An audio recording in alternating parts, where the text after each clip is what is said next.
हाँ हाँ खबर छे मने। खबर छे कि तुझे दुख हो रहा है, पण कादम्बरी को सजा देकर दुख तो मुझे भी हो रहा है।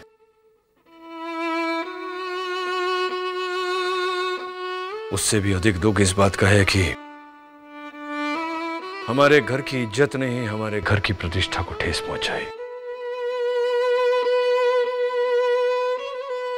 कितनी आशाएं बांधे रखी थी अपनी संतान के साथ, कोई आशा पूरी नहीं हुई। जो वचन तूने मेघना को दिया था मैं पूरा करना चाहता था, पर कादम्बरी के कारण वो पूरा नहीं कर पाया। जो नहीं कर पाया उसका अफसोस कर रहा है, और जो गलत किया उसका। कादम्बरी से न बोलने की सजा तुम उसको नहीं अपने आप को दे रहे हो। अगर ऐसा है तो ऐसा ही सही बा। संतान का कर्म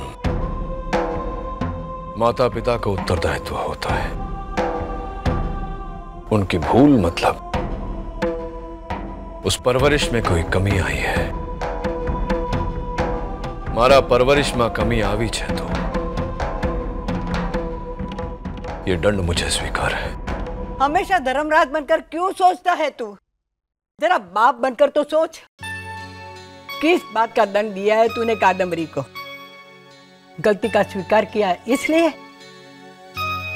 या गलत रास्ते से सही रास्ते पर वो लौट आई है इसलिए?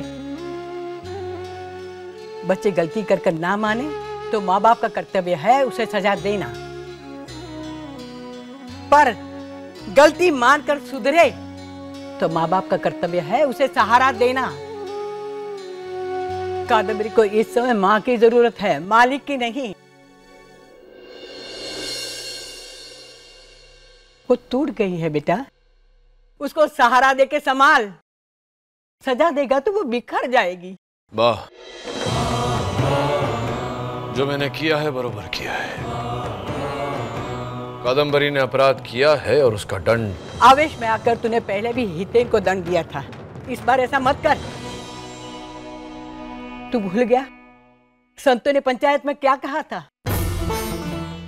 सजा हल नहीं हर एक बात की, और एक चीज है जिसे प्रायश्चित कहते हैं। तेरी बेटी के पैर फिसलते फिसलते बच गए हैं, और ऐसे में उसे अपने बाप के कंधे की जरूरत है, जिस पर वो सर रखकर रो सके और अपना मन हल्का कर सके। उसके धर्मपुर का मालिक की जरूरत नहीं है, जो उसे ना बोलने की सजा देकर उसके मन का बोझ बढ़ा दे। ठीक है, तू नहीं तो मैं तो हूं,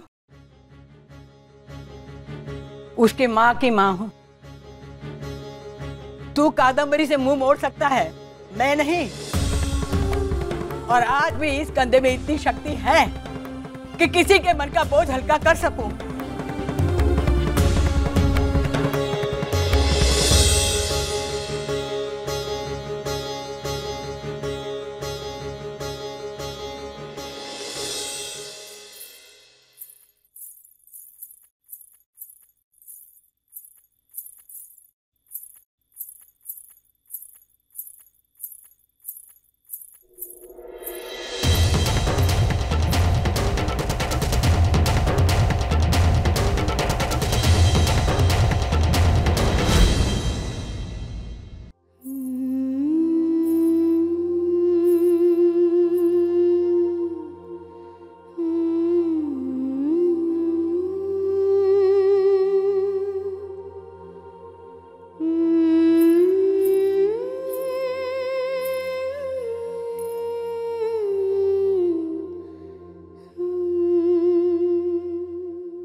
जो हुआ बुरा हुआ, पर हर बुरे के पीछे भला छिपा होता है।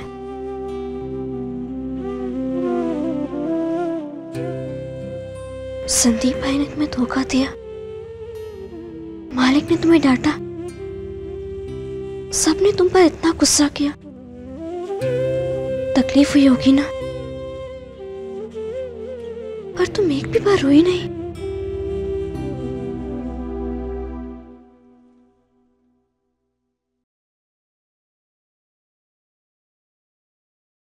कहते हैं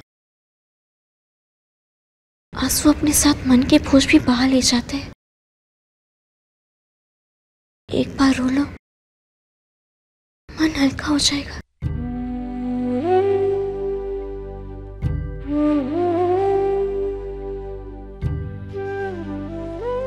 संदीप भाई से कब मिली थी तुम?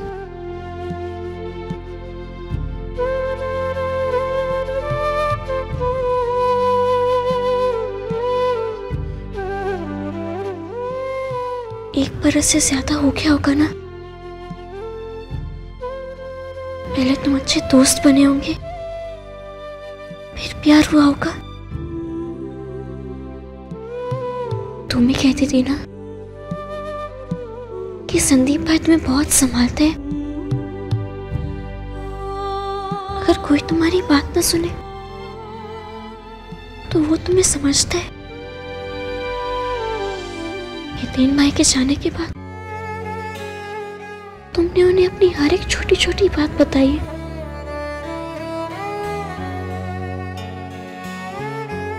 तुम उन पर इतना विश्वास करती थी कि उनके लिए सब कुछ छोड़ने को तैयार हो गई। तुम्हारा उन पर विश्वास देखकर मैं भी तुम्हारा साथ देने के लिए मालिक से बात करने तैयार हो गई। पर संदीप भाई ने तुम्हें धोखा दिया। उन्होंने बहुत गलत किया। उन्हें ऐसा नहीं करना चाहिए था।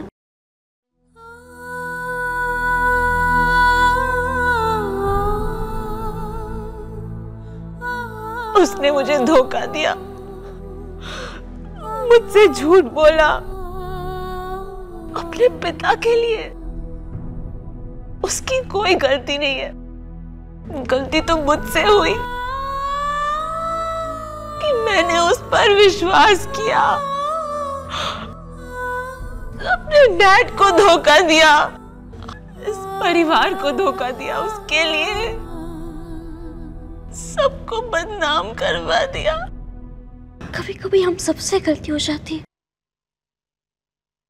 उसके लिए हमारा गलत होना जरूरी नहीं है। हुई है मुझसे गलती। मैंने डैड को इतना बड़ा धोखा दे दिया। मैं अपने स्वार्थ के लिए अपने परिवार के खिलाफ चली गई। तुम्हें भी नहीं समझ पाई।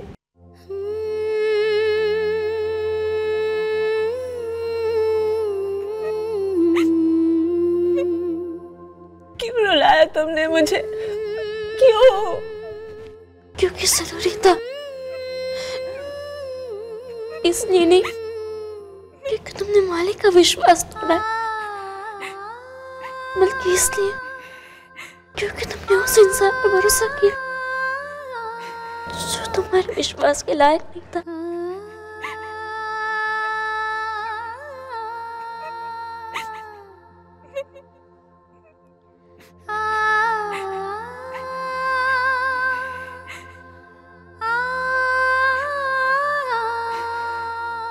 अब कादम्बरी को मेरे सहारे की जरूरत नहीं। उसको उसकी माँ मिल गई है। मेरी सुभद्रा वापस आ गई है। बंदी